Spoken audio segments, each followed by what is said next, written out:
Baik, kita live ya. Dan aku ngawali ya, kalau bisa ini berusaha lah, oke ya. Nggak ada yang, aku nggak terdistraksi gitu kan. Baik, kita live hari ini. Hari ini Sabtu ya, tanggal 28 Oktober 2023. Tampak live ini kan. Halo Bang, ya. Tampak live ini semakin nggak rutin ya, gitu kan. Tapi eh bebas aja lah ya, bebas aja lah ya gitu kan. Sebagai orang Katolik kan ya, kalau di bulan Oktober gini ada lebih baik gitu kan, kita rutin rosario daripada live ya. Terus bicara soal bebas-bebasan gitu kan, bicara soal kebebasan gitu kan. Sepengetahuanku tuh ada kata freedom gitu ya, ada kata independent, ada kata liberty, itu yang artinya beda-beda gitu kan. Ya nggak Bang Marja? Bang Marja ini guru bahasa Inggris tapi di BRI nih. Ya, freedom itu kan Bang ya, artinya kayaknya bebas dari apa gitu kan, tapi ya masih cenderung belum pasti positif kayak maknanya gitu kan. Terus itu melekat lah di dalam diri Bang. Ya nggak gitu? Gitu nggak Bang? Sih. Sepenangkapan gue gitu Bang gitu. Terus kalau independen itu artinya bebas juga gitu. Bebas dari apa gitu kan, yang membuat kita itu ketergantungan lah sama apa yang di luar diri kita kayak gitu. Terus liberty gitu ya, yang artinya bebas untuk apa gitu kan Bang ya gitu. Dengan tapi kalau yang liberty ini dengan persetujuan secara sosial lah ya gitu. Gitu sih kayaknya.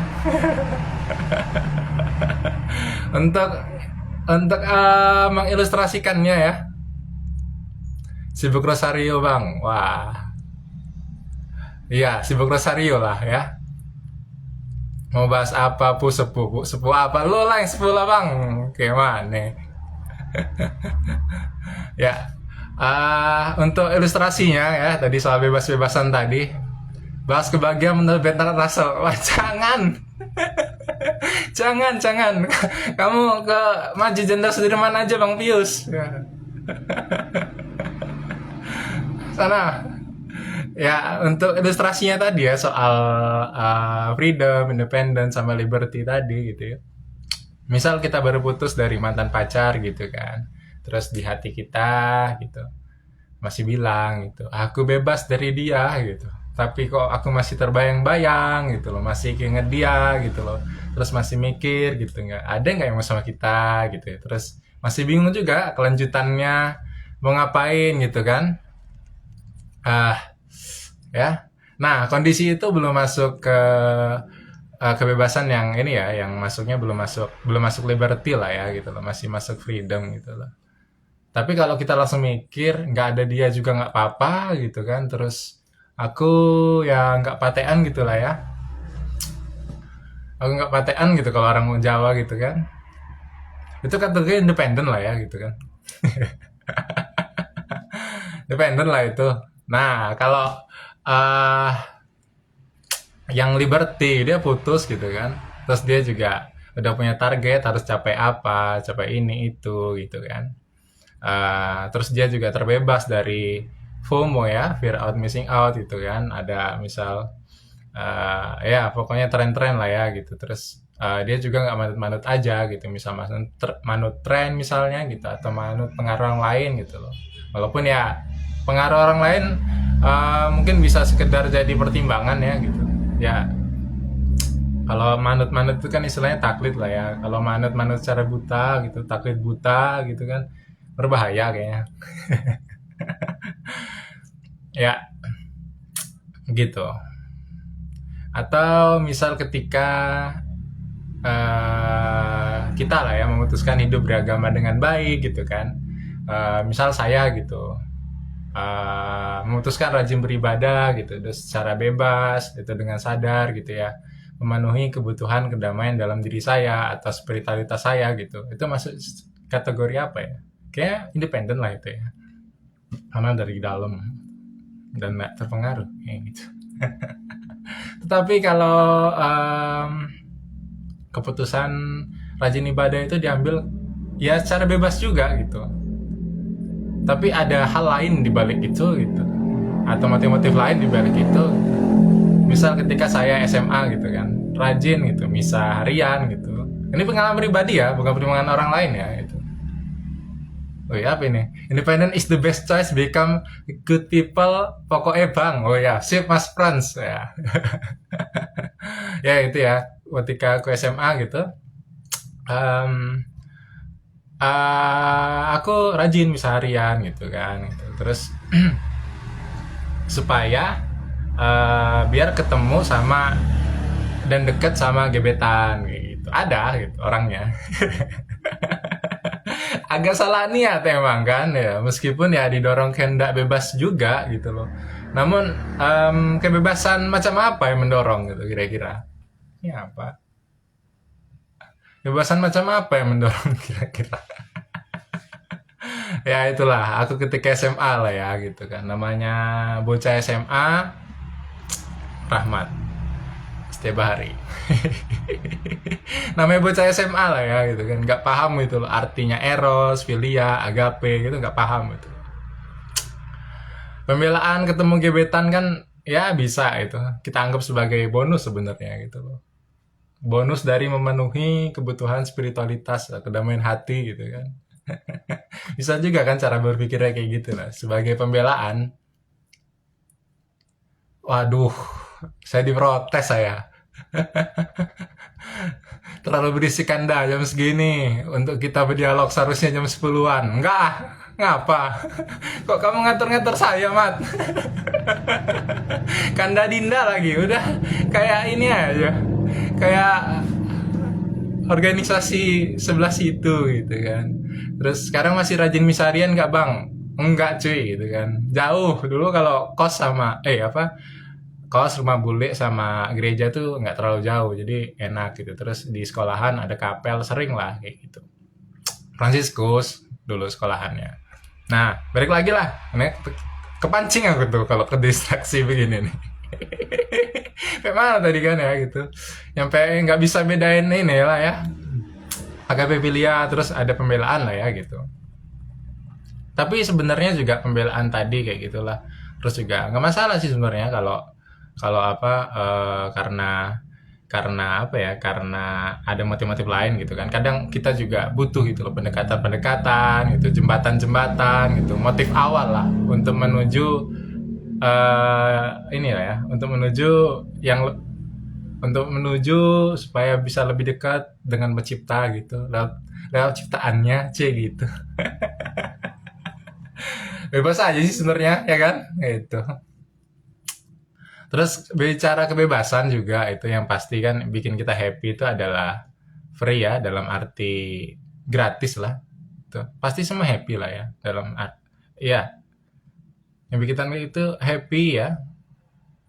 Yang bikin kita happy itu free dalam arti gratis ya. Bebas yang artinya gratis itu maksudnya gratis ya. Kayak free wifi, free charge gitu kan bebas potongan gitu terus buy one get one free itu hampir semua happy gitu. Hampir semua happy pasti happy lah ya terus tapi kita juga bisa ada gitu di kondisi bebas gitu tapi secara pasti kita nggak suka gitu betul Mat. secara secara secara apa secara pasti kita nggak sukai ada gitu loh itu adalah ketika kita ada di kondisi yang namanya freedom paradox gitu loh paradoks kebebasan gitu ini adalah kondisi di mana kita bebas gitu tapi semakin kita bebas gitu semakin kita menuntun tertuntun lah kita ini gitu terus kita terjebak gitu loh pada kebingungan ini mau ngapain gitu rasanya kebebasan, rasanya keterbatasan itu dibutuhkan juga itu loh untuk kita, agar kita merasa apa ya, merasa bebas yang efektif, bebas yang sejati gitu, bebas yang sesungguhnya gitu. Ya itulah freedom paradox ya. Ya di dalam hati kita tuh kita ini terbesit gitu ya, dalam hati ini gitu. Hati kita bilang, "Hayo mau ngapain?" gitu. Apa nih Rahmat ini? Free aku kira kebebasan, ternyata gratis. Ya. Prihatin yang nggak disukai itu. Oh ya, bener Mas. Bener, prihatin. Terus bicara bebasan ini juga gitu kan. Live ini sebenarnya juga ruang bebas kan ya. Yang aku juga sebenarnya nggak mau gitu terjebak sama freedom paradox lah. Gitu. Di antara kita itu nggak ada yang mau terjebak dalam freedom paradox. Gitu. Jadi butuh batasan. Gitu. Batasannya adalah topik-topik lah ya mungkin itu yang kita bahas gitu secara inilah secara santai ya gitu, dan pengalaman yang aku alamin gitu aja lah ya gitu. Ya ada juga nih yang nonton. Masih ya, hari ini tuh hari Sumpah Pemuda katanya gitu kan. Selamat Hari Sumpah Pemuda Bang Ari, butuh Ari WS ini WS. Sore Bang. Ya, aku mau ceritain juga pengalamanku gitu kan, baca sebuah buku yang menangkap dan analisis suatu fenomena gitu, sosial politik dari tahun 2016 sampai tahun 2022. Ini kayak aku kuliah nih kan. Masuk 2016, terus 2022 gitu kan. Semuanya online, online, online, online sampai wisuda online. Dari ini ya, dari proses seminar proposal online itu kan.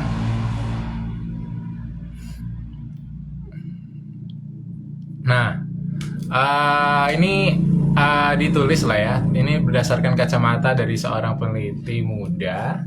Ini bukunya nih.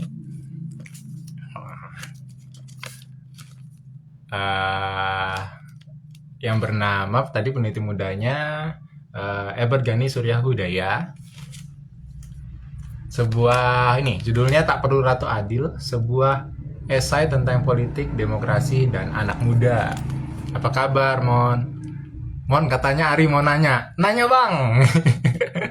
Apa kabar, Mon? Kabar baik, Bang Ari. Ya, sehat ya, Bang? Tadi saya ngeliat Abang nyiram-nyiram kembang. Banyak kembang Bang Ari ini ya. Ada kembang apa namanya? Kembang Kamboja tadi itu kan. Macam-macam kembangnya. Ayo suka kembang, Bang. Itu doain kembang itu, Bang. Jangan-jangan sender bolong, Bang. Ngaku lo yuk, lo sender bolong suka kembang kan lo? Ya. Judulnya Tak Perlu Ratu Adil. Sebuah kumpulan esai politik lah dengan demokrasi anak muda. Ya. Cukup menarik judulnya. Ya namanya udah tua, Mon. Oh. Kasih tahu kembang-kembang kamu Dut gitu kan. Ya namanya udah tua, Mon. Enggak turun gunung, Mon. Enggak. Sukanya bunga Bang. Bang Ari maksudnya. Sik sik sik sik sik. Mantap, ayo. Selamat sore Bang Riki Adiguna. Selamat malam nih ya. Saya lambaikan tangan lah.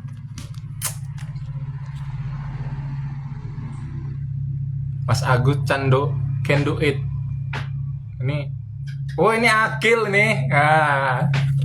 Akil Mokhtar Ngabalin. Ya.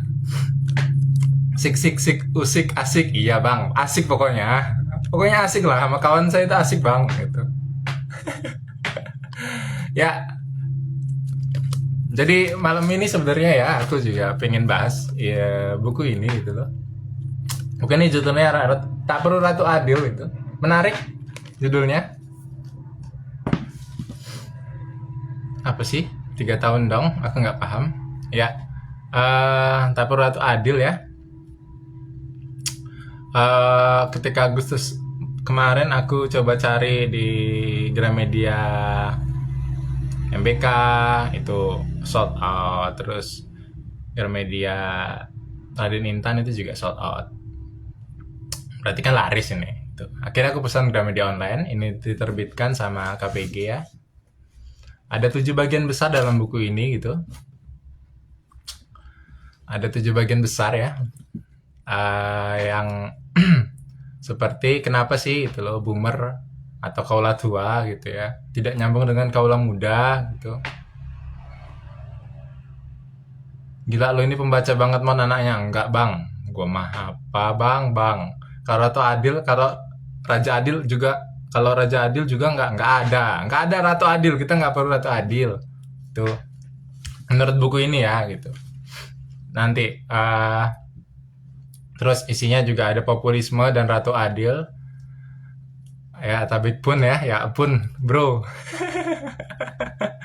Terus kemelut politik Jokowi juga iya, negara yang mendua gitu. Terus studi kasus mancanegara sosial ekonomi dan wabah, terus mimpi negara yang makmur juga ada di dalam sini. Ya, menarik lah dari 7 tadi. 7 bagian besar tadi, makin ada yang kecil-kecil lah gitu. Terus memangnya Ratu Adil itu apa sih gitu loh.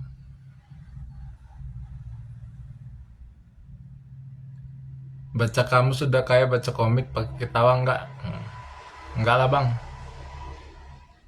Nah, Ratu Adil itu emang apa sih gitu loh.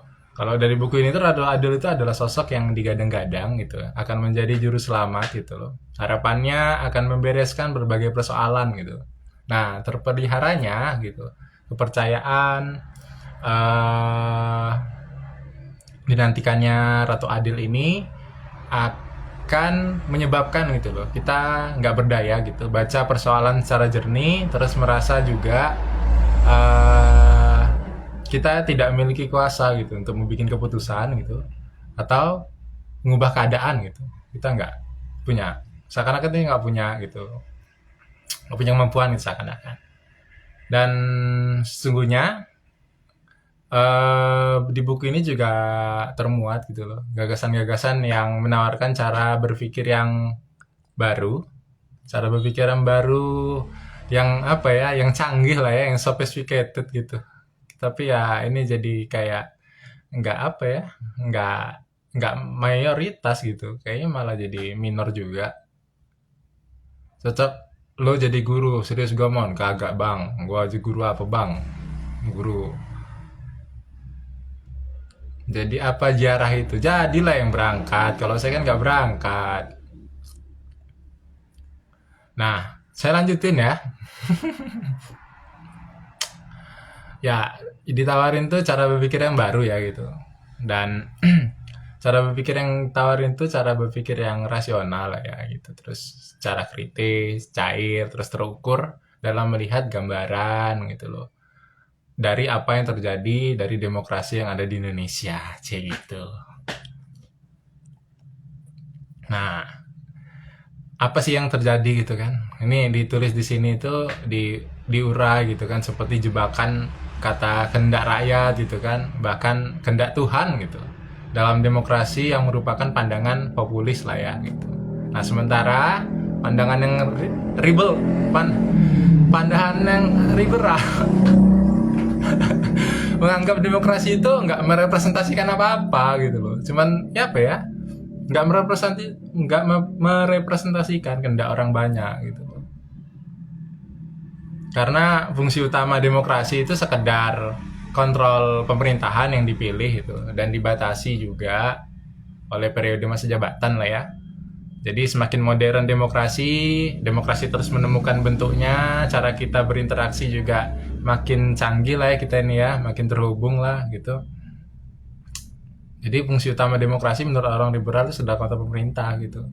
Dan semakin modern kita, gitu, semakin besar organisasinya, dan negara ini kan organisasi besar kayaknya gitu, ya kan? Dan kita ini diharapkan apa ya? Bukan diharap ini di buku ini gitu loh. Dibaca bahwasannya kita terdorong itu nanti cenderung inilah ya, lebih percaya sistem itu daripada penokohan ke depannya. Saya nggak mau bang menyebut preferensi politik saya bang. Ditanya nih calon apa A apa B gitu kan, A B gitu, enggak bang. Saya nggak mau ini bang, apa namanya, menunjukkan preferensi saya bang. Abang bisa memilih sendiri bang. Ya, selain itu juga gitu loh, kita berusaha lah ya bergerak menuju lebih banyak gitu loh. Lebih banyak yang percaya sama data gitu loh. Itu lebih baik sebenarnya daripada terpengaruh sentimen-sentimen itu. Baik sentimen yang benci banget gitu kan, maupun sentimen yang seneng banget sama satu tokoh gitu, terhadap satu aktor-aktor gitu ya dalam demokrasi itu sendiri.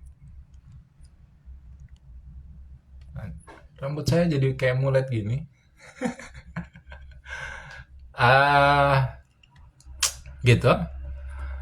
Terus di buku ini ya, di bagian 2 itu ada judulnya apa nih?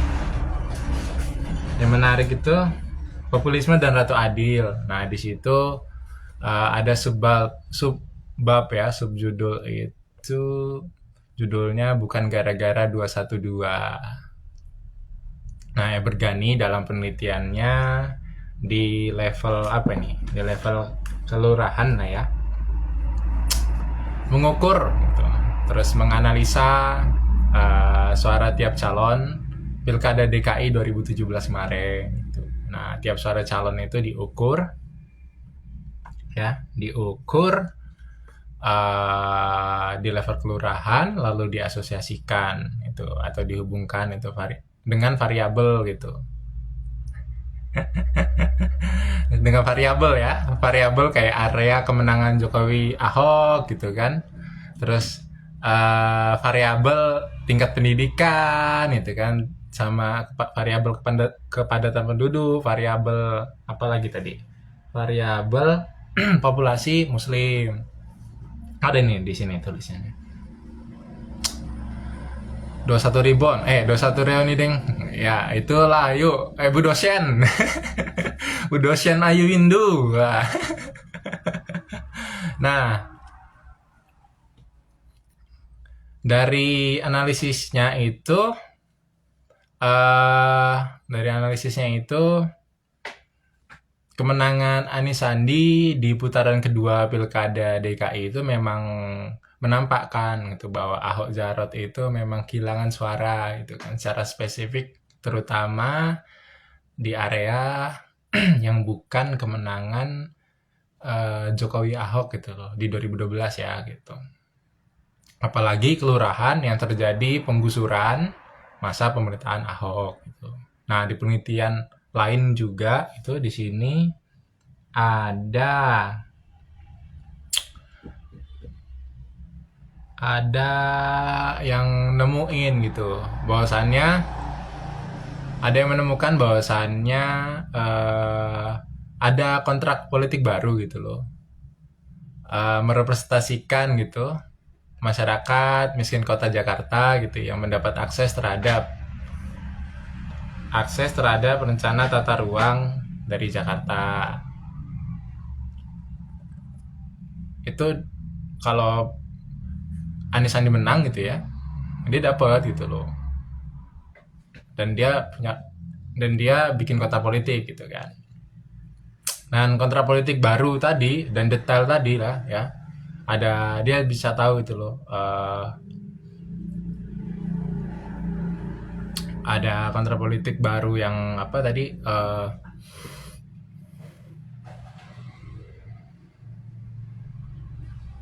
yang rencana tata kota tadi itu ya, tentunya detail lah ya gitu, dan solusi lah bagi penguasa elektoral gitu loh, atau populasi dominan ya yang merupakan arus bawah gitu. Dan artinya gitu kan, kekalahan Ahok Jarot itu disebabkan itu oleh pilihan rasional sebenarnya masyarakat miskin kota Jakarta, bukan 212 kayak gitu. Dan meski di buku ini juga meskipun ada upaya merasionalisasikan politik lah itu di dalam buku ini itu, tetapi nggak bisa kita pungkiri juga gitu loh, sentimen itu juga bermain lah ya gitu kan dan memahami sentimen-sentimen yang bermain itu begitu penting gitu kan bila ingin membuat demokrasi atau politik itu jadi rasional gitu kan.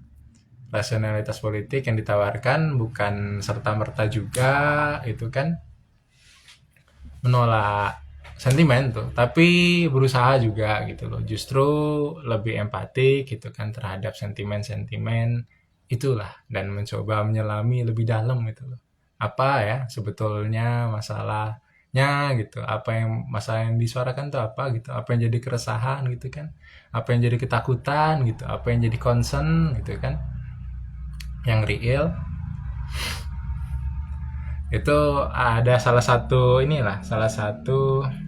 reviewer buku inilah bilang begitu, dan kita juga berusaha lah ya gitu, kita berusaha lah gitu bangun politik lah yang rasional lah ya gitu. Dengan kata lain itu yang ditawarkan buku ini itu adalah politik yang bisa berharap gitu loh. Tidak ada lah ya itu kekuatan yang lebih besar daripada ketakutan gitu, daripada kekhawatiran gitu kan, daripada harapan itu sendiri ya. Harapan itu juga dibutuhkan tentunya dalam politik lah, supaya juga terus bisa hadir gitu kan, orang-orang yang terus menerus gitu kan menyampaikan harapan-harapan itulah. Apa ini, Nuzula Nuzula Eka Utsari bergabung. Apa ini Bang Pius? Tinggal pilih nih dinasti atau dinasti ini. Wah, saya nggak milih ini Bang. Saya nggak mau menunjukkan preferensi saya Bang. Kalau saya mah Bang, Abang pilih sendiri lah Bang ya, Bang Pius. Ya, dan bicara soal politik yang bisa berharap itu kan, dan politik yang merupakan nafas atau roh dalam satu kebijakan itu. Saya ingin share juga itu pengalaman pribadi saya gitu yang berlangsung pada tanggal 8 September 2023. Berawal ikut kawan saya gitu ya. Seminar ayam petelur highline yang memiliki potensi genetik yang digadang-gadang itu adaptif terhadap iklim tropis dan terus diamati lah ya dalam kondisi El Nino yang sekarang tuh panas pol kan. Setelah seminar gitu kan, rencananya itu langsung pulang ke kota bumi gitu kan. Nah, rencana pulang itu jadi tertunda karena kawan saya diajak menghadiri suatu diskusi dan audiensi terkait dengan kondisi peternakan dan kelangkaan jagung lah ya. Efek El Nino lah di Kyo Cafe gitu bersama Ketua Komisi 4 DPR RI gitu. Nah, karena pergi pulang saya bareng lah ya sama kawan saya gitu, Putri Indra, saya otomatis mau nggak mau ikut dong gitu. Nah, ternyata sampai di sana bukan di Kyo Cafe, sampai di Kyo Cafe bukan di Kyo Cafe ternyata. Nah, kami dibawa gitu ke kantor DPD PDIP Provinsi Lampung lah ya yang baru gitu. 100 meter dari Kyo Cafe. Nggak berekspektasi sama sekali dong gitu. Secara aku tuh siapa gitu kan ya hanya satu dari 9 juta lebih kan orang di catatan statistik penduduk Provinsi Lampung gitu. Nah, niatnya berangkat seminar doang gitu, dapat bonus gitu kan, pengalaman itu yang berkesan, bisa secara langsung bertemu dengan Ketua Komisi 4 DPR RI yang bidangnya itu peternakan, pertanian, perikanan, terus lingkungan hidup gitu. Dan beliau juga sekaligus Ketua DPD PDI Perjuangan, Ketua DPD PDIP Perjuangan, PDIP Perjuangan, Ketua DPD PDIP Provinsi Lampung lah. Ya, the one and only ya, Pak Sudin SE gitu. Kawan-kawan yang di Bandar Lampung pasti bisa ngelihat itu kan baliho-balihonya gitu. Nah, dari pengalaman ini ya saya bisa bilang itu bahwa politik itu sebenarnya juga bukan soal coblos-coblosan gitu, atau bukan sekedar soal elektoral doang gitu. Tapi ya politik itu juga soal harapan ya. Harapan soal apa gitu kan. Tentu waktu itu adalah harapan sampai sekarang sih ya. Itu harapan dalam kondisi kelangkaan jagung ya, karena El Nino. Terus kelangkaan ini nyebabin harga jagung melonjak lah ya gitu loh. Dan efeknya secara tidak langsung itu mempengaruhi kelangsungan usaha gitu, peternakan rakyat itu yang notabene UMKM gitu. Harganya di angka 6.700-an itu udah bikin ngeluh ya gitu. Jangan nyampe ayam makan BBKB lah ya kayak gitu. Atau ayam makan yang lain-lainnya gitu. Nah, di kampus dulu gitu, teorinya itu 60% itu biaya dalam usaha peternakan itu adalah biaya pakan gitu loh. Nah, para peternak yang menjadi mitra perusahaan, integrator itu yang besar-besar tadi itu demi melakukan efisiensi biaya gitu, menghemat biaya, ya mereka melakukan mengaduk pakan jadi itu diaduk dari pakan-pakan dari pabrik tadi diaduk dengan jagung dan bahan pakan lainnya gitu. Nah, jagung ini adalah bahan pakan utama gitu. Dan mencampur dengan mengaduk pakan pabrik tadi gitu ya. Dengan makan pabrik tadi dengan jagung gitu, terus beberapa bahan pakan lain itu ya upaya lah tadi menekan biaya pakan itu. Nah, di sisi lain itu kan pemerintah pasti berharap itu mampu mengendalikan harga telur lah dan bahan pokok lainnya ya, supaya inflasi itu terkendali gitu kan. Nah, subsidi di hulu itu seperti upaya mengatasi masalah kelangkaan jagung di hulu ini ya, dan di hilir gitu seperti pengadaan bansos bahan pangan gitu kan yang menyerap produk-produk peternakan rakyat itu dibutuhkan itu kan. Dua hal praktis itu mampulah nambah nambah tenaga peternak gitu kan, UMKM itu peternak rakyat gitu kan. Nah, cukup sejalan tentunya itu dengan narasi PDIP ya yang berusaha gitu menambah tenaga kaum marhen. Sejalan itu narasinya kurang lebih ya. Nah, bahas perunggasan di live ini rasanya bakal panjang sekali. Saya dulu ingat ketika ada kelas mata kuliah undang-undang peternakan dan kesehatan hewan ya, pernah iseng spontan tanya itu ke dosen, bagaimana sih Pak relasi perusahaan integrator dengan mitra peternak rakyat itu, baik boiler maupun layer gitu loh, baik ayam potong maupun ayam petelur lah ya, itu ke dosen yang kebetulan juga pernah bekerja di salah satu perusahaan integrator ya. Jawabannya saya itu diminta gitu, aku diminta itu baca berita aja gitu, yang ceritanya bagus ada gitu, yang jadi ironi juga ada gitu kan. Lalu saya tanya lebih lanjut juga gitu kan, bisa feedback kan ya biasanya itu, apakah gitu kan Pak, apakah Undang-Undang 41 tahun 2014 itu cukup itu berpihak ke perunggasan rakyat gitu. Nah, beliau menjawab itu ada Permentan dan Permendak yang bisa menjawab dinamika yang ada gitu loh. Dan pertanyaan tadi itu tentu kesannya itu jadi politis sekali ya gitu kan.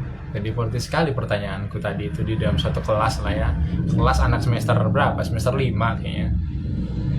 Nah, jawaban dosen tentunya normatif lah ya gitu loh. Dan harap maklum lah ya itu kan apa namanya dijawab dengan normatif ya. Apalagi cuma pertanyaan iseng gitu kan di akhir sesi kuliah gitu. Di akhir sesi kuliah itu kan biasanya di dalam kelas itu dosen tanya itu, ada yang mau tanya gitu kan, biasanya juga jarang kan. Nah, timbul lah pertanyaan iseng dari aku gitu kan, nah dari situ saya juga coba memahami gitu loh, undang-undang itu kan ada satu kebijakan gitu, dan bahwa aku juga memahami itu bahwa kebijakan gitu kan dan politik itu adalah dua hal yang berbeda ya gitu. dua objek yang berbeda itu. Apalagi apalagi mau dibedah itu kan harus punya dua apa ya, analisis yang berbeda juga, cara analisis yang berbeda juga.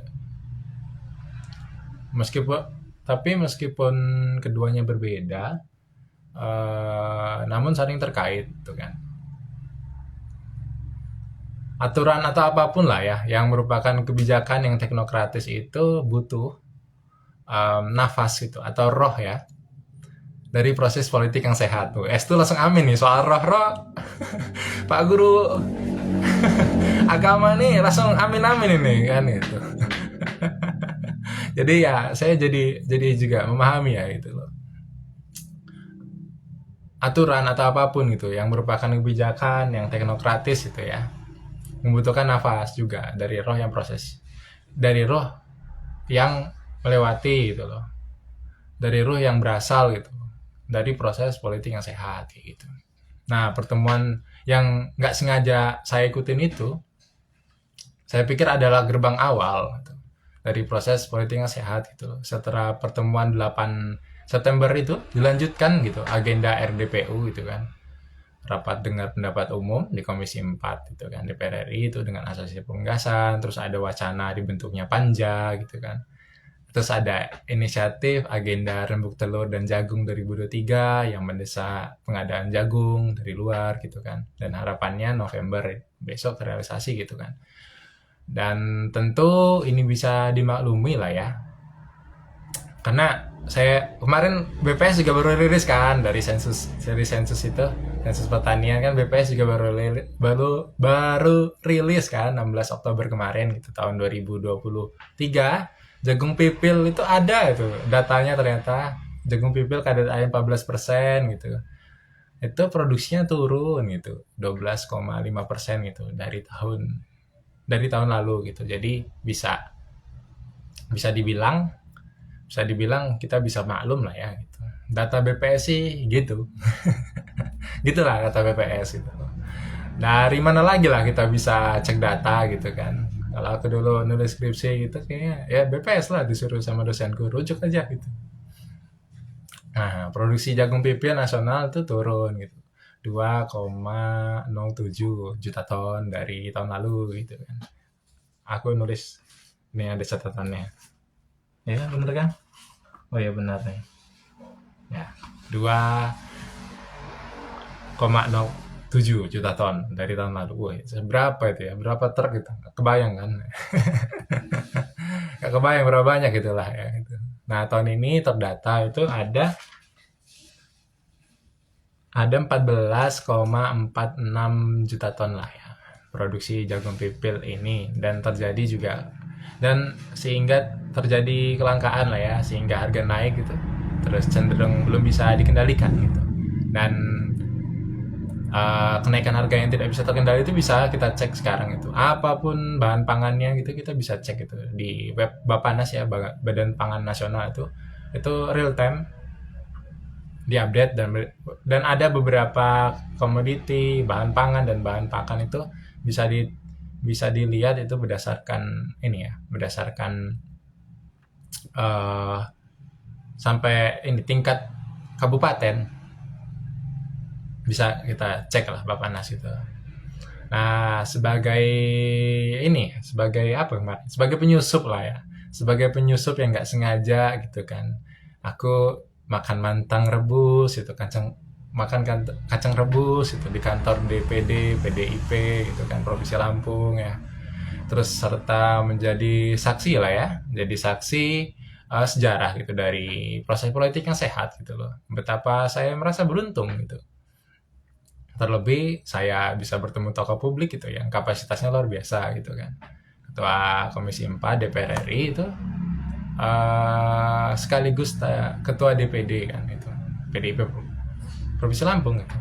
Dan dulu ketika saya kuliah itu saya juga pernah baca gitu loh, sampai hafal dulu itu. Tapi bukunya aku lupa ya. Ada teori gini gitu loh. Ini teori membangun kapasitas politik itu ada gitu, dan untuk bangun kapasitas politik itu perlu punya 5 kapasitas dasar gitu. kapasitas responsif, kapasitas jaringan, kapasitas regulasinya, kapasitas distributif, sama kapasitas ekstraktif itu. Dan kelima kapasitas dasar tadi harus dibentuk dari proses politik yang sehat gitu. Lalu dibingkai juga sama keteladanan, baru lahir yang namanya leadership. Nah, saya sebagai yang secara real lah melihat ya, kapasitas dari sosok ya Ketua Komisi 4 ya Pak Sudin SE gitu di pertemuan itu tampak gitu, saya melihat bahwasannya kapasitasnya luar biasa itu, khususnya kapasitas responsif lah ya gitu loh, yang mana ketika masuk ruangan gitu beliau sudah nyetel video lah, sudah menyetel video rapat beliau di Komisi 4 itu yang membahas El Nino gitu, dan kelangkaan jagung bersama jajaran Kementan, yang kayaknya dua diantaranya itu sudah berangkat itu pakai jaket orange ya, jaket orange KPK itu membersamai Menteri Pertanian yang kena kasus lain lah ya itu. Dan nyoal jagung ini beliau ngegas gitu, gitu. Salah satunya ada kata beliau gini, kita tidak butuh angin surga gitu. Enggak sambil tertawa gitu, kita nggak butuh angin surga kayak gitu, kurang lebihnya dengan ketegasannya ya. Dan artinya beliau ini sungguhlah memahami persoalan dan berusaha lah merespon krisis yang ada kayak gitu.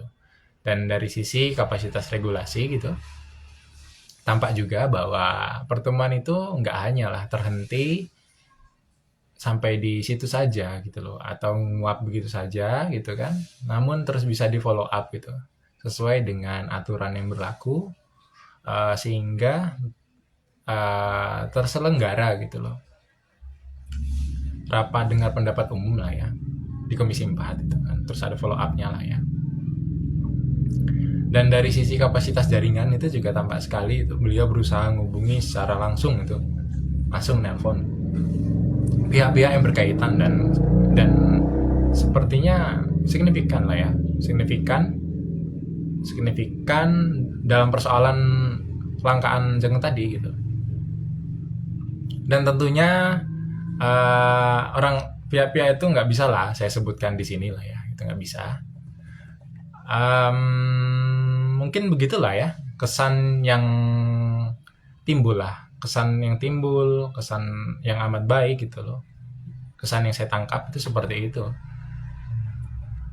Dan kalau ini ya, kalau beliau nyalon DPR RI di dapil Lampung 2 gitu ya, dapil